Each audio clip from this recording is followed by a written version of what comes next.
I'm also going to drop my contact info in the chat window. So feel free to connect me on LinkedIn. And as Amy mentioned, I've been working with Mindset for many years now. And in my current role as VP for Strategic Accounts, I'm primarily responsible for driving digital transformation and innovation in large organizations. And today's presentation is all about the buzzword in the industry, which is central finance, and how can we drive the digital transformation in this space.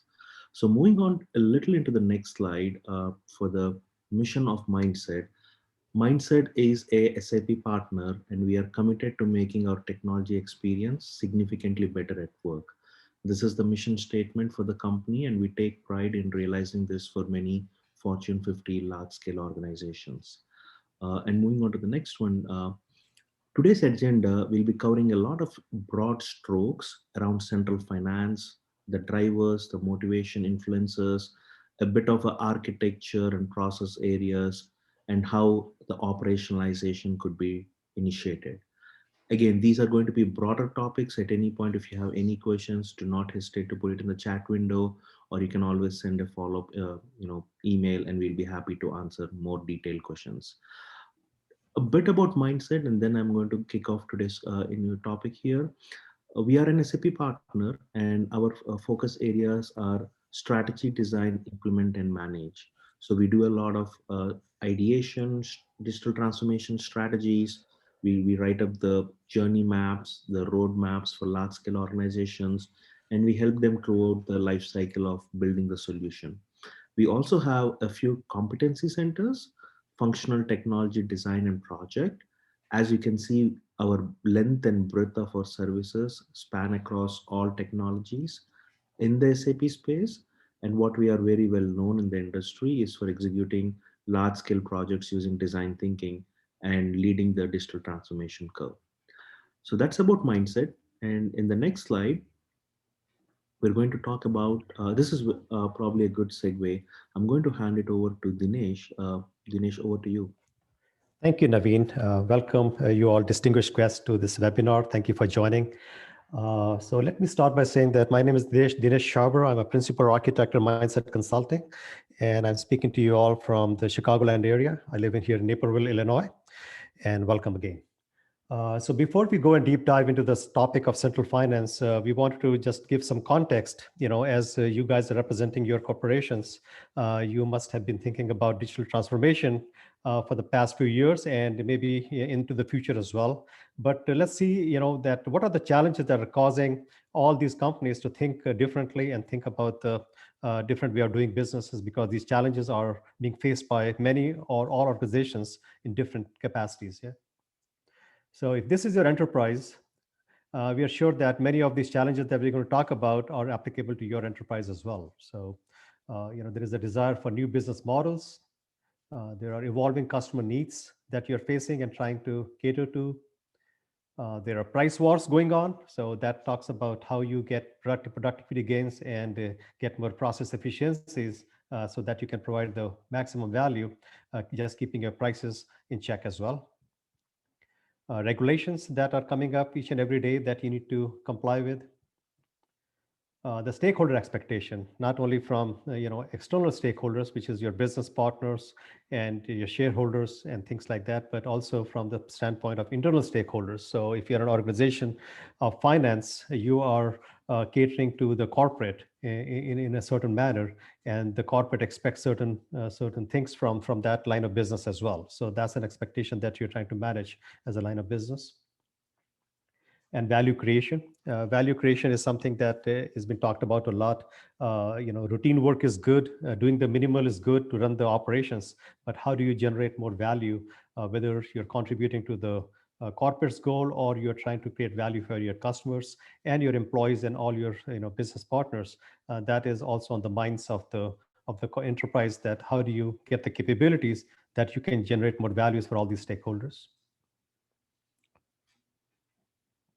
And last but not the least, the technology, which is the key enabler that we're going to talk about, how this can help shape up the digital transformation roadmap for your company, and the aspirations and the acquisitions that you can make in terms of the capabilities that will help drive this company forward.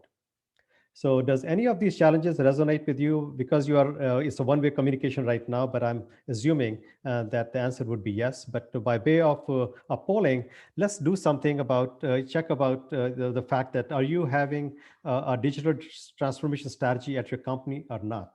So let me do a polling here, a polling question here, and let's see what the results would be.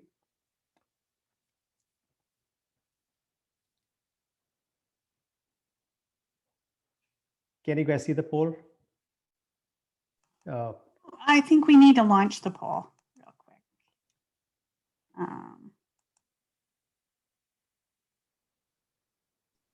Yes, I'm able to see it on my end. Yep. I hope everybody is able to see it.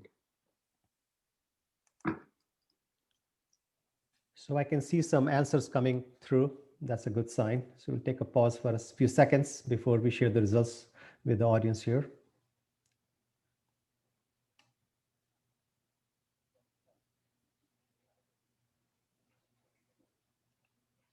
Okay.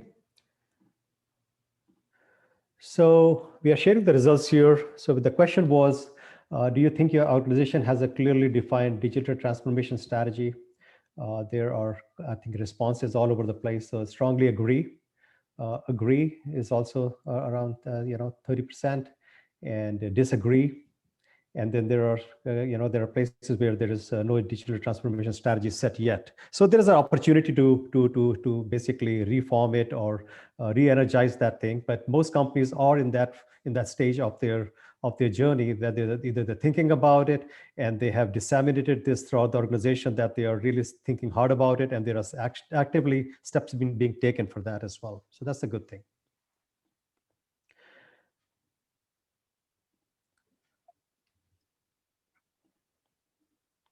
So let's talk about, why we are talking about central finance and how does it help. So the drivers for central finance, S/4HANA Central Finance is, you are a company where you're confronted with many challenges, and there are these to solve these challenges. Central finance can help you in a very positive way.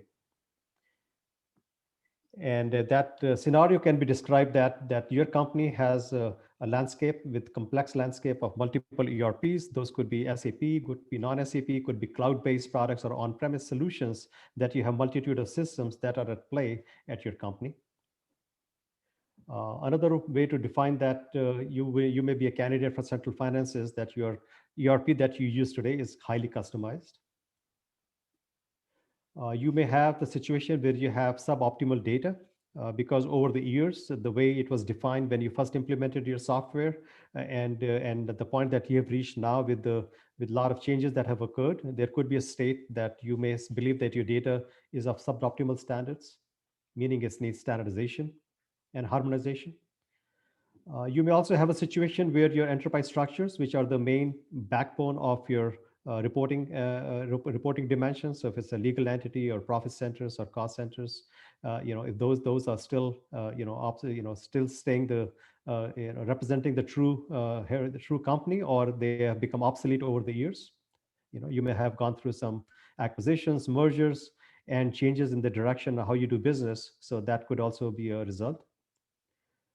You may not have the agility to respond to the market changes in a swift manner. So if that describes you, that's the case for central finance.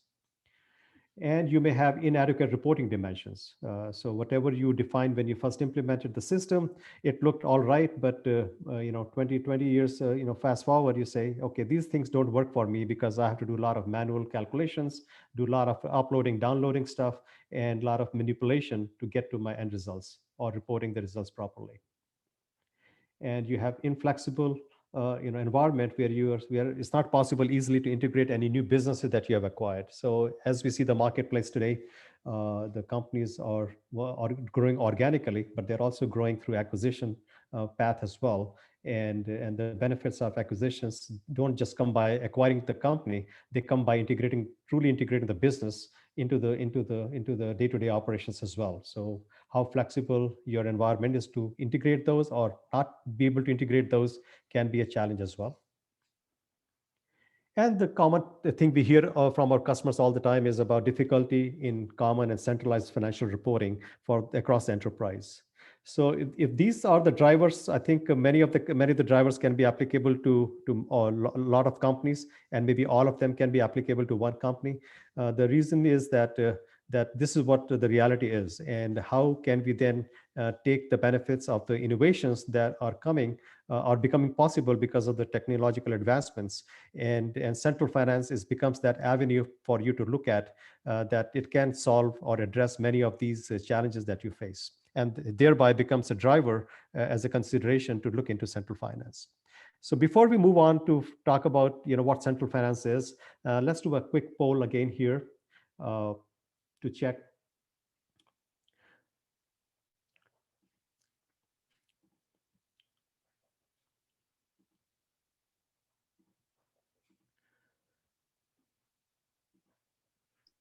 So can you see the poll here now? The second question is your organization contemplating using central finance as a digital transformation enabler? Yep, it looks good. So we see the response is trickling in here.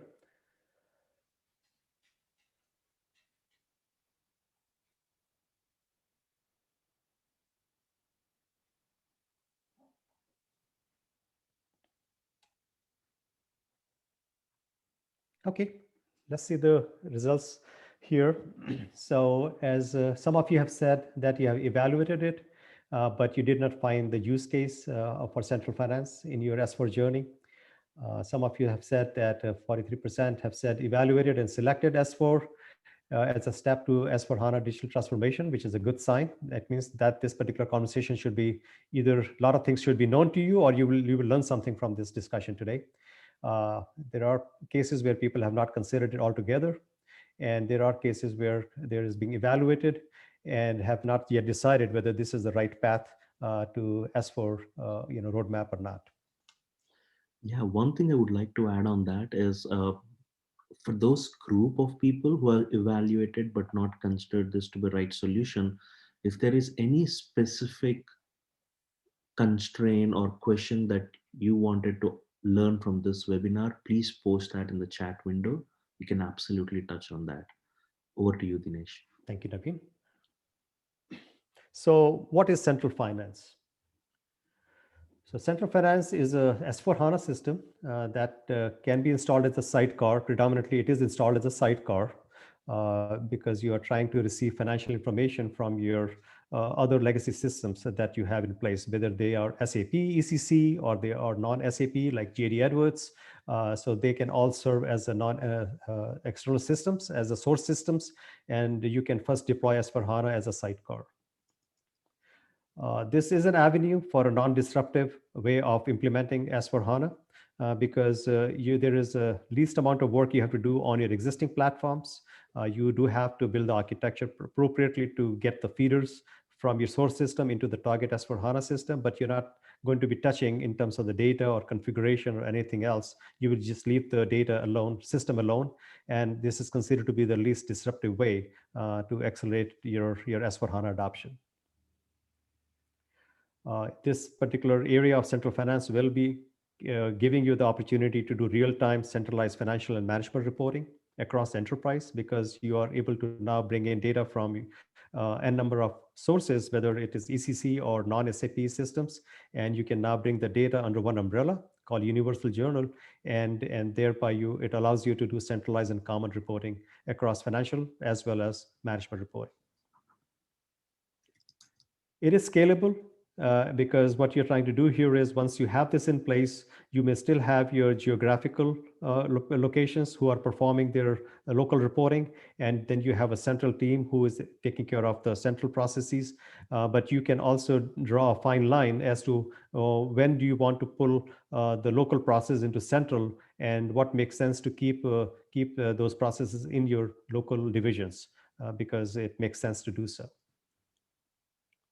And then this is one version of the truth. Most important thing we hear from our customers is that they don't trust the information because the information they're looking at has often been brought in from other sources, has been transformed or manipulated in some cases to give the same kind of a look and feel. And in doing those transformations and manipulations, the trust factor also goes away, that diminishes. And in the implementing central finance, because you're bringing the source data at a very granular level, at a line item level, it gives you the confidence that what you're looking at is a single source of the truth, and then you can report on that data confidently. A little bit about the application architecture we're going to explain here. So if your situation is that if you have multiple systems, like you have non-SAP system, you have SAP system, and if you have a growth strategy of acquiring new businesses, so you also may have systems coming in from your acquired business. So those are the source systems, we call it. And how it works is there's a concept of a landscape transformation server, which is the middleware that you will be oftentimes using to bring in the data from your source systems into the target S/4HANA system. And this system has some components into it. It has the mapping that you can perform. It has the error correction framework. And it all sits under the Universal Journal, where real-time processing is capable of. It can also do consolidations. You can do analytics, and you can do transactional reporting. And you can also accomplish your biggest vision that we'll be talking about here as well, the enhanced intuitive user experience that you can give. As you already know, with S4, you get the next gen user capability in terms of the Fiori, and also make sure that you deploy it in a very structured and in a way that people can adopt it as well. So user experience is a key ingredient while you are thinking about implementing S/4HANA. There are a little bit more facts around SLT setup as well. And as far as the master data governance is concerned, there are some flexibilities you can adopt. So for master data governance, you can use it as an embedded, the way it is shown right now, or you can also install that as a hub. So it will sit outside here, and then it come to S4. So it will be the mechanism from getting all the data set up, standardized and harmonized, and then you can feed into your S4.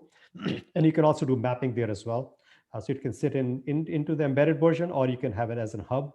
SLT has some flexibility as well. You can either set it up as a hub, or you can set up on the target side, or you can set up on the source side as well.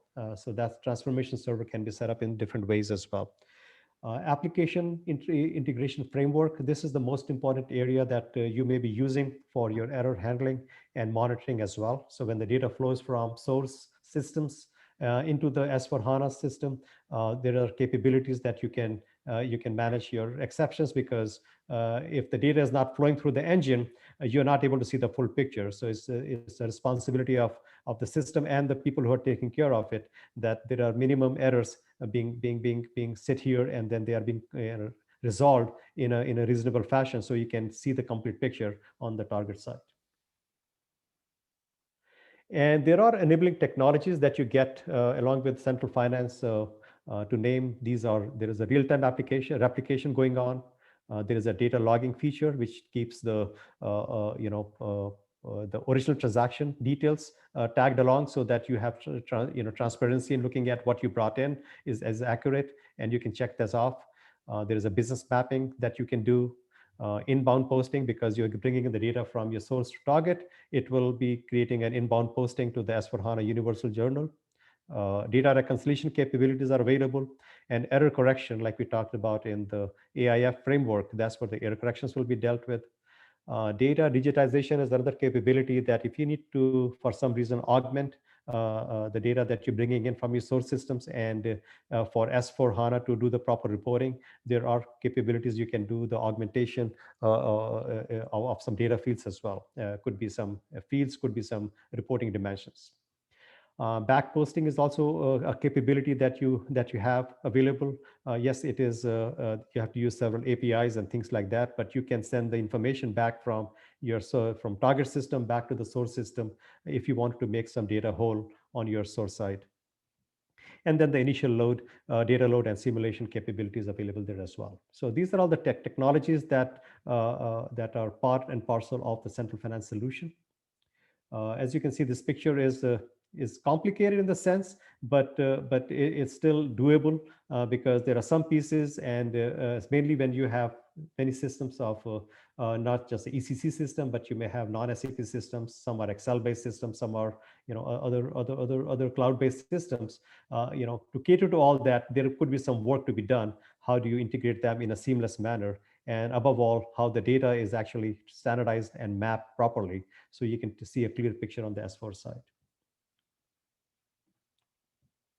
And these are the key components of that. So SLT, the MDG, AIF, and the business rule framework. That's where you write your programming logic, which is go beyond the mapping rules. If you have to use any complex rules that you have to write for standardization, the data that you're bringing into the target. So central finance provides a lot of avenues in terms of the process and functionalities that you can tackle. We will talk about in a few minutes about how we think it should be taken on, but you have a whole list of processes that you can tackle while you implement S/4HANA Central Finance. People think about it as mainly a replication. Yes, it is, but that's the starting point. But there are capabilities you can add on as you continue to add features to your central finance foundation, and gain more and more benefits out of the solution and the innovations as well. So financial reporting, you can do management reporting and analytics. You can also do tax reporting. The other bucket could be you can do financial operations, you can do intercompany reconciliation, receivables management, invoice management. There are capabilities of central payments. So this is of interest to a lot of people, because as they're thinking about central finance, they're also leaning towards the shared services concept as well, and to make sure that you do the most lowest cost possible to spend on your cash application or accounts payable functions as well. So central payments can be deployed. Credit and collections is also an area that you can look into deploying as well as part of your central finance implementation. Dispute management, and along with that also comes the treasury functions, which are the cash and liquidity planning. So in S4, these are a little bit changed in terms of the capabilities, and easier to implement and better usage and better reporting. But all these capabilities are available as part of the umbrella of central finance. And then moving on, there are other features and process areas you can tackle: closing cockpit, planning and budgeting, group reporting, disclosure management, master data governance. Even though you have to set up MDG as part of your infrastructure setup, this concept is going beyond that as well, that as you are into the operate mode and making sure your data quality is sustainable, you can employ a lot of governance procedures as well to keep the integrity of the data over time. Shared services, another one. That's a business value that you will be deriving out of this investment, and fraud management as well. So there is a wide gamut of functionalities and process areas that you can think of implementing. Now, you can't take and implement everything at once, because that will be too risky for the business. So we will talk about in a few minutes from now, what we think is the right way of doing it. And again, not one solution fits everybody's needs. So just take that information as a starting point and fine tune it, what is more logical for your enterprise. Hey Dinesh, can I quickly stop you there for a second? There seems to be a couple of questions in the chat window. Sure. One question is, there is a debate about going central finance. We have invested a lot in BW for HANA and BPC to do financial reporting and consolidations, versus going with central finance and leveraging S4 finance instead of current reliance on BPC. Mm-hmm. Can you draw some comparison there between advantages of doing Sure. BPC with BW versus central finance in general? Sure. I think the key advantage of that is because you're trying to leverage the innovations that are going to be coming as part of your S4. So eventually you will be getting onto S4. So sooner the better. Things that will be actually still very important to you will be real-time reporting, the latency that comes with BW, and the transformation that you have to perform along the way can cause distortions and cause the latency in the information that you consume. So the real time is very important. and the transformation itself is not needed because now you're doing transactional analysis and the trend analysis of everything with the same data. So the one version of the truth is also going to be a differentiator as well as you think about the two landscapes.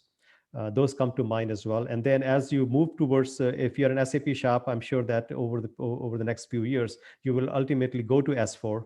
And even on the product roadmap, if you're looking into future-proofing your capabilities, you may be looking into group reporting, as your consolidation vehicle as well, as opposed to BPC. Not that BPC is going to go away, but all the new innovations are going to be done mainly for consolidations in the group reporting arena. And on the planning front, it will be more around SAC, which will be the SAP Analytics Cloud. So I think the key, the way I would answer that is look into real time, one version of the truth, and future-proofing your estate and your enterprise, and acquiring those capabilities early on, better off you will be. I Yeah, hope I answered that question for you. yeah. Thanks for sharing that insight.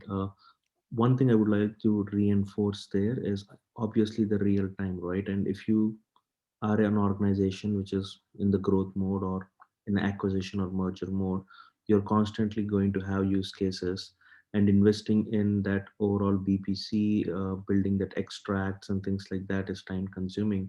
You would have to do a batch extract and ETL process, whereas everything in central finance is real time for the FICO documents anyway. So yeah, over to you, Dinesh. Thank you, Naveen. Oh, by the way, yeah, we got it in the chat window that answers the question. Yeah. Oh, thank you so much for confirming that. Yeah. So let's talk about the use cases. Predominantly, when we hear about central finance, the overarching definition is that if you want to accelerate your journey to S4 and adopting the innovations, your best bet is to do central finance because you can start replicating data from n number of systems, whether it is ECC, whether it is not non-SAP or Excel based or a cloud-based system. Yes, that's all true. But when you look at a finer details on the business perspective, as you're trying to manage your organization and your strategy as well, you may find different use cases for this as well. So we're going to discuss those a little bit here now. First of all, it's around mergers and acquisitions. So if your company is in a growth pattern, organically, most companies will grow with your different products and services that you will be offering, more personalized services, as well as be able to conduct more high volume business. That's all true. But if you're acquiring businesses, it is not just enough to get the business bought in and get their monthly trial balance loaded into a BPC system. That's what traditional people will do. What you lose is the sight of what happened in those past 30 days and any actions that you could have taken, because now it's your own business. You don't have that capability. All you're doing is you're loading the data at the month end and you're able to do the shareholder reporting that these are the financial results. But in terms of making a real change and real decision making on the things that you could have changed, you don't have insights. So this is a good use case that if you think your company is going to be in this realm for years or always been this realm, that loading a trial balance is just not enough. So you will be able to get line item details on a real-time basis. Thereby, it gives you much more insightful information that you can take action on. So therefore, the use case for M&A. Subsidiary integration is another one. Companies of all sizes, I think you can take a look at it. You may have a global one instance of SAP or one ERP, or you could have many systems depending upon the type of business that you're in.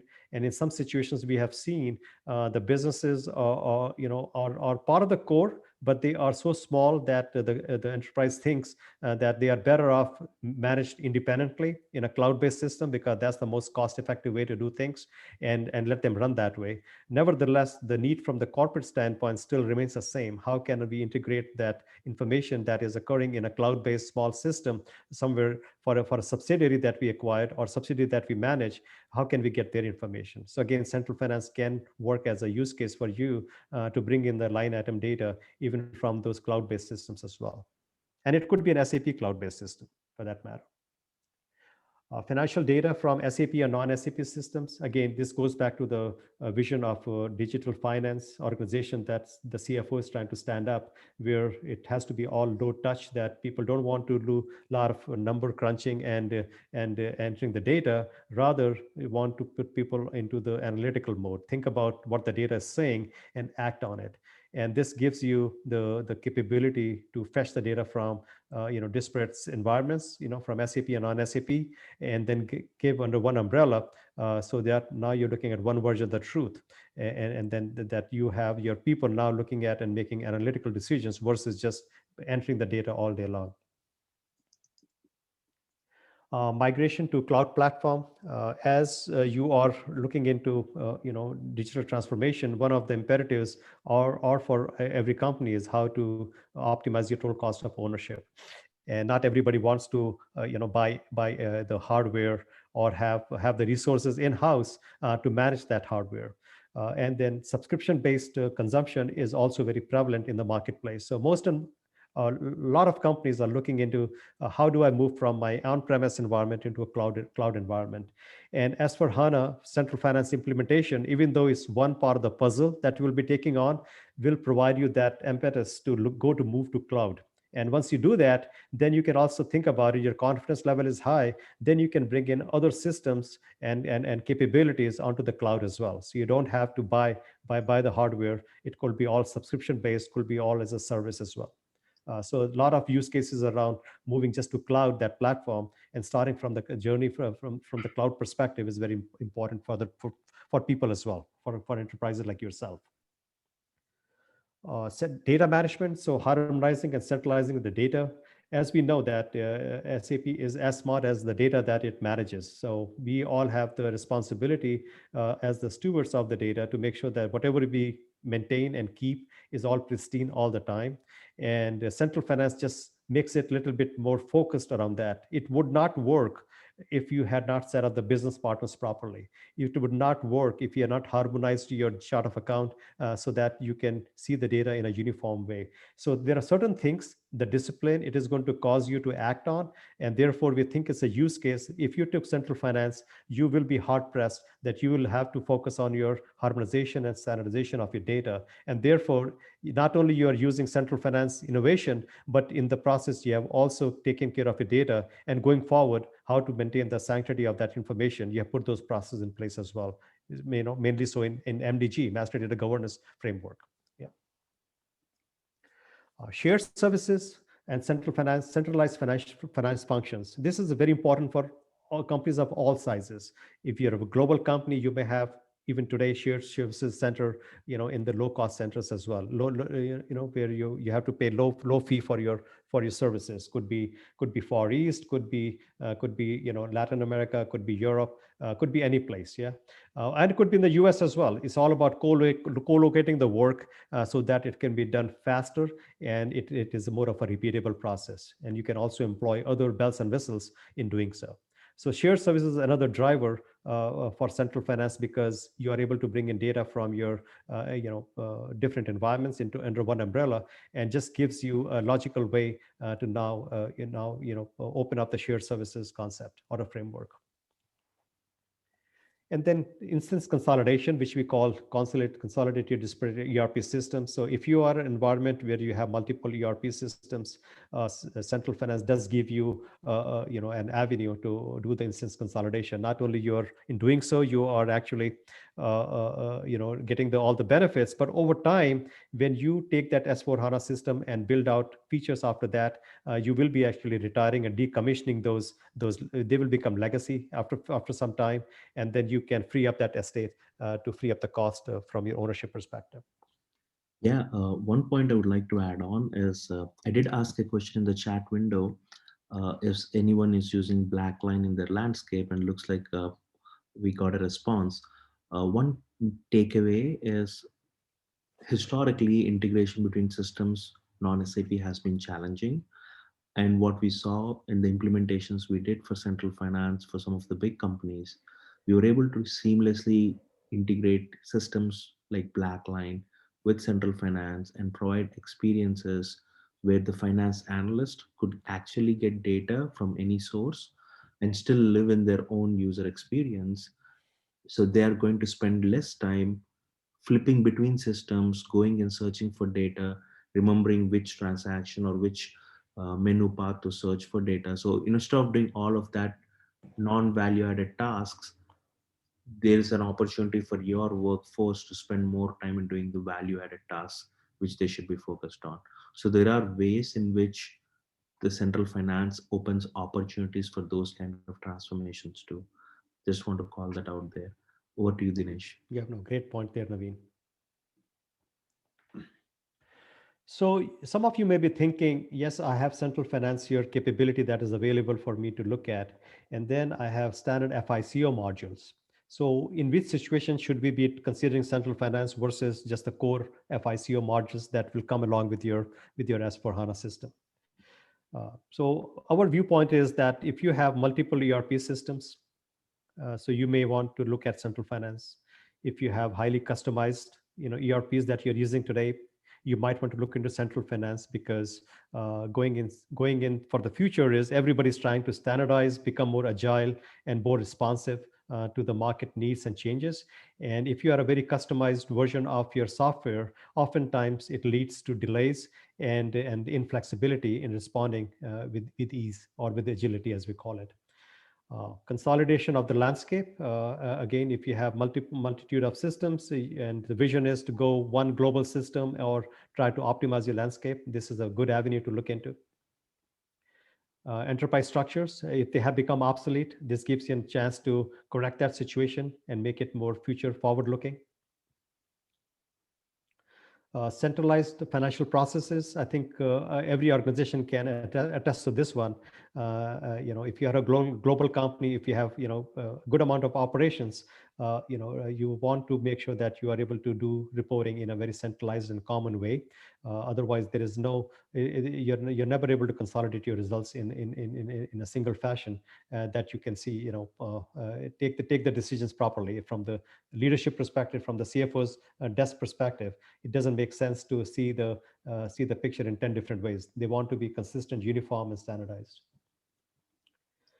Again, from the standpoint of core FICO module, which area will be much more prevalent to think about. If you have a highly customized system, we are not necessarily saying that you have to go to central finance. If you want to do a conversion, or you want to do a selective migration, or you are in a situation to contemplate a new implementation, you can go without central finance. If your enterprise structure is obsolete, all these avenues will allow you to correct the situation as you move from your present state to the future state. And if you have single ERP, you don't have multiple systems, even though we have seen in the marketplace, even though there was one global system, a massive system that is running like $30 billion of business, they still went the central finance route, because the highly customized this point made it quite evident that they need to do new implementation, and they also want to get the innovations faster, and eventually they will build out the whole system. So they still went with a central finance. So again, it's a point of view and to give you proper thought process, but what exactly matches your needs and what your company may adopt is basically your thought process, because that's the best decision you'll be making for your company. And then if you go ahead, Naveen. Yeah, we have a couple of questions around that. The question that we have in the chat window is, can you further define financial data that is carried over from ECC to S4 via central finance? Does it carry over profit segment details so that profit analysis reporting can occur in S4? Any comments on that? So there are comments, there are considerations to be made that yes, it brings in the line item data, information from your source system to the target system, but there are some things that will not carry through. We have to actually I have a slide here to talk about, but since the question has come up, we will answer that right now. So there are some considerations you have to do, like especially in the areas of settlement rules or any logistics data like purchase orders and things like that, and asset accounting data that will not be updating your sub ledger. It will all go to one ledger called Universal Journal. So there are some limitations, but by and large, all your attributes and your dimensions should flow through. And with some customization, you might want to fine tune, like we talk about the data digitization. There is an opportunity to transform while you bring the data from your source to target. So some of it is possible, but there are some considerations that you may not get everything that you expect that will come as part of the replication. I hope I answered the question to a certain extent. Yeah, good. Yeah, let's keep moving on the slides, and if I see anything else, I'll interject. Right. So just to recap at this point, we talked about the imperatives of having a digital transformation strategy. Then we talked about, can central finance play a role in aiding my realization of that transformation that we're trying to do? Yes, you can. And then there are several process areas that we talked about that you can pick and choose. But we think that this is a journey. You can't just bite the whole thing in one. Big bang is not the way to go. But this is one point of view. So take it as a consideration and maybe start as a good starting point. So what we believe is that you will have first goal should be to get everything under one umbrella, which is the replication part. So at least you can start doing centralized reporting. If you have the appetite to do a little more, you can also do group reporting, and thereby you can do continuous accounting and fast close as well. So some people have tried to do that as well. In the second area of your journey, you will be doing centralized processes. So first the reporting, because the data is under one umbrella via application. And before I go to centralized processes, I need to hone in on one major topic here, which is called user experience. So user experience is one of that criteria that I think most companies are keeping in their mind. And if you're not thinking about it, you should be, because with this capability, you're trying to empower your end user base, and you're trying to give them a best user experience possible out there so they can do their jobs better and in with efficiencies. Case in point, the example that Naveen called out, which is a real life example that we have done, that was exactly to that point. The technology was there. It could have been implemented in a certain way, but we didn't give it up. We provided them the best user experience that we could, just to gain maximum value out of that scenario. So please keep in mind that that particular aspect should not be undermined and should be in front and center of your strategy. So the second state could be centralized processes where you can bring in your central payments. You can bring in your full-blown bank account management with all the workflows and things like that. You can bring in treasury functions. You can add treasury. You can add credits and collection, and you can also add planning.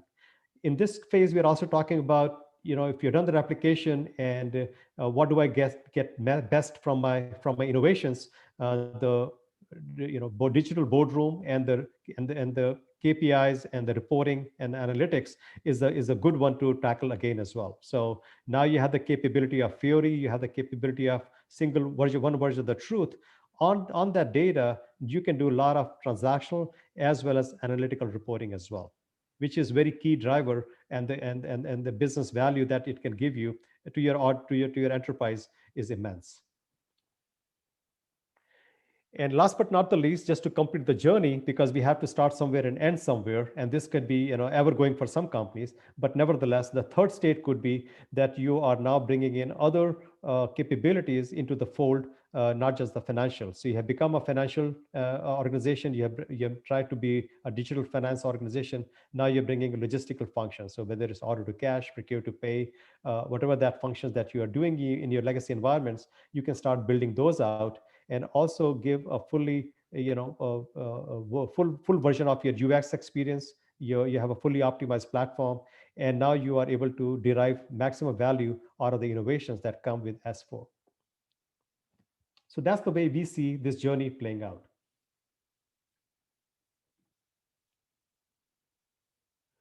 So I know this question was asked, but let's tackle a little bit more around this subject as well. So there are some. Before we did that, I think what we need to do was, let's do like a poll question here. I think that will be a good learning for us as well. So we talked a lot about user experience. So by way of this poll, we just want to see how many companies are actually thinking about user experience as part of their digital transformation strategy.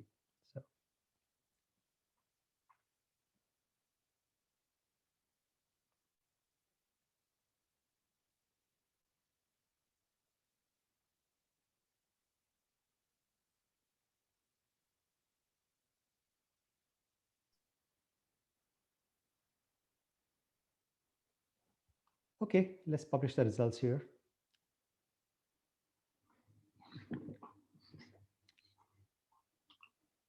So we have, some people say that we are treating user experience, and we strongly agree, which we also say that it is important.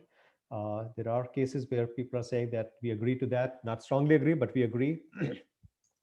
But there is an audience who say, okay, neither agree or disagree. They're on the fence right now. But we can tell you, looking at the marketplace, looking at the real business value, that providing the best user experience is inevitable, because not only it gives you your organization and your users the intuitive way of doing business, it brings productivity gains, but it also gives the motivation that you are a forward-looking company, and it also helps in employee retention and motivation as well. So there are some inherent values as well. If you give a better user experience, people do work harder and smarter as well. Not just harder, they work smarter.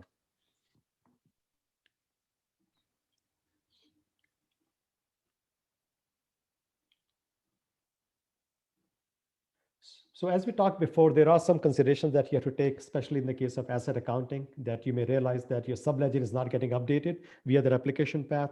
It's just the universal journal that gets updated. In terms of profitability analysis, so the things that you have on the costing based COPA, those are not supported, because in S4HANA, as you may already know, if you don't know that, you may have to do some reading material there as well, or look up one of the blogs that we have published from Mindset, what is changing on S4 from ECC. And this is one of the areas that is changing as well, because it's called margin analysis, which is more based on the account-based profitability analysis. Settlements rules is another one that will not carry over to your target system. And the logistics documents will also not carry over. So this is mainly the line items of the financial data that is going to come over from your source to the target. Master data harmonization, may just consider that when you think about readiness to go to S4 or to central finance, make sure that you have a team ready and work is already done, because harmonization of data and standardization will be key to your success. And this is a long pole in the tent, as we always know, because we live in the SAP world. We know data was always the longest pole in the tent, and is very, very, pronounced when you do, projects of this nature. There are some new capabilities available. So, if you're a new customer and looking at new for a central finance, there are capabilities available for third-party interfaces to better give you better integrations and more seamless integration from your non-SAP systems to S4HANA. Document splitting features are also changing as well. So it supports document splitting on the target, even though if it is not, so suppose you are on a different version of ECC and you don't have new GL and you don't have document splitting today active. So SAP is providing more innovations in that area. Regardless of your state on your legacy side, you can still use document splitting on the target side. Tax reporting is another important thing that you have to make sure that you have checks everything from consistency standpoint, because you're not trying to recalculate taxes on the target, because your source is the one that has all the details. But you can run some tax consistency report once you bring data to target, because that's where your invoices and everything are going to be paid from. And then there is a technology called Magnitude, a software. So you can take a look at it. It is supported by SAP now. It's in their portfolio.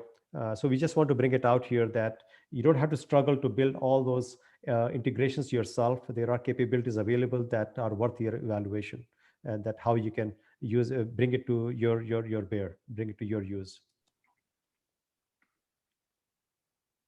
Naveen, I'm going to pass it over from here to you. Please take over. Yeah, thanks for that, Dinesh. So on this slide, we will talk about some of the skill sets that are required, especially to embark this journey, right? There are three broad competency groups that you want to think about: functional, technology, and user experience. And I think most companies already have functional and technical teams. The area where most companies are picking up to speed is the user experience. And user experience is going to take a bit of a leading edge, because in S4, most of your interaction is going to be with Fiori. And there's a lot of potential, not just in the standard applications, but creating dashboard experiences, The earlier example I talked about black line system, we created experience where a user would only live in this one Fiori app, but the data, the donut charts, the pie charts, all of them are coming from both SAP and non-SAP systems. So the user no longer had to go to 4 or 5 systems to get his data, but he could look at his data live and answer the questions or react to the information. So that's where user experience is going to play a major role. And as leaders, as you guys think about staffing your teams or building your organization, the recommendation is to think in these broad 3 work streams. And the question that we had on the call earlier, on the chat window earlier, is what is SLT server and is it installed on the source of the target system? So think about SLT server as more like a glue connecting your central finance and your SAP and non-SAP systems. Uh, we have seen all variations of where it is installed. You can install it on the source SAP system if it is SAP. You can install SLT as a standalone system. You can do it on the target. The recommendation, or most cases where we have seen it to be the final state, is SLT ends up to be its own standard server because it has the ability to connect to multiple SAP and non-SAP systems. And in many scenarios, ecosystems and SAP landscapes are complex. You have more than one SAP instance, or you did an acquisition merger. We have 2 ECCs, one is running on a different version. The newer acquisition runs on a different version. Because of all these permutations and combination, the usual recommendation has been SLT to be a standard server, and that has worked out well so far. Again, it all depends on your current landscape and how you want to proceed over, but that's definitely an option there. So that's pretty much on this slide. You definitely need to have those SLT developers and all those competency people. One thing that you do want to consider is a governance board. How do you govern what goes into your system? Solution governance has been very popular ever since SAP. Probably it exists for last 20 years. But what we are also seeing is companies establish a user experience governance board because they don't want to create 1400 apps and just create an overwhelming experience for their analysts, right? So that's another opportunity for you guys to think about. In terms of mindsets advantage, couple of things that we bring to table are the user experience. As we articulated earlier, we're known for the space and we have been helping companies ever since SAP launched Fiori in this space. So definitely something that we could help in. Uh, Another opportunity for transformation is once you have your central finance up and running, users are starting to use it. What is the next version of it, right? Like, what is the where are you going to push the envelope further? How are you going to break the ceilings? Many companies who have already established central finance are now thinking about chatbot experiences or doing something more advanced in terms of machine learning. I'll give you an example of a Fortune 50 organization. This organization installed central finance, and they have gone live across multiple countries, approximately 30 to 40 countries, and they have about 2,000 finance users, and all of this happened in about 1.5 year time frame, and they had 5 distinct ERPs. So the data was coming in from multiple systems, SAP and non-SAP, and all of that they're able to achieve. And they operated in agile mode, so they were full blown working in scalable agile framework, and they embraced SAP Activate and all of that, and they were able to accomplish a huge success milestone. And I'm happy to arrange any customer referrals for any of those who are interested. But the point here is once they adopted S4 Central Finance, and then now they're experimenting a little further on how chatbots and things like that can transform the way people interact with workspace. So there are all sort of those opportunities. Again, happy to share use cases and customer success stories. Moving on to the next slide. I think that's pretty much what we had. The key takeaway probably is if you're not thinking about central finance, now is a good opportunity to evaluate it. If you have already evaluated it and you have concerns, we are here to provide a neutral third party opinion. So feel free to reach out to us. If your organization needs central finance as a solution, we are happy to suggest it. If it does not, then we are also happy to say that in a very candid manner. So I think that's where we come in from a very neutral third party perspective. And as always, if you have any questions on the presentation, do not hesitate to reach out to Dinesh or me. We are here to answer questions and we look forward for these conversations. Yep, and thank you. Yeah, thank you. Over to you, Amy. Excuse me, I failed to hit the unmute button. Thank you very much, Naveen and Dinesh. That was fantastic. We do have a question that came through the Q&A box that I wanted to ask you. What is the typical implementation time for an S4 CFIN? So actually, I don't think that I'm giving you a consulting answer. It depends, but it really does depend. So we have seen anywhere from 8 months to 18 months, for these implementations. Some people have done it in 6 months as well, but 8 months to 18 months, that's what we have seen, depending upon the situations and the multiple systems that are working as a source. Perfect.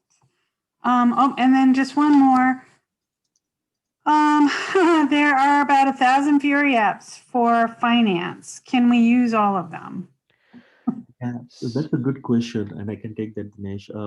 So again, it's overwhelming when you go to SAP UI5 app library. There are approximately 1,450 apps for finance, and not all of them are relevant for sure. The most important things are categorized into your work areas, and there is a process in how we do that. We start sketching out your persona journey maps, and then look at that persona and the activities that are required, and then start making suggestions on which applications are required to be activated. There's a methodology that we embrace which has been working very successful. Happy to share those details as well for anyone interested. Perfect. Okay, I think that's about it. Thank you again for joining us today. Mindset does have a number of free roundtables and webinars coming up that we would be delighted to see you join us again at in the future. Please visit the events section in our website for more details on any of those events.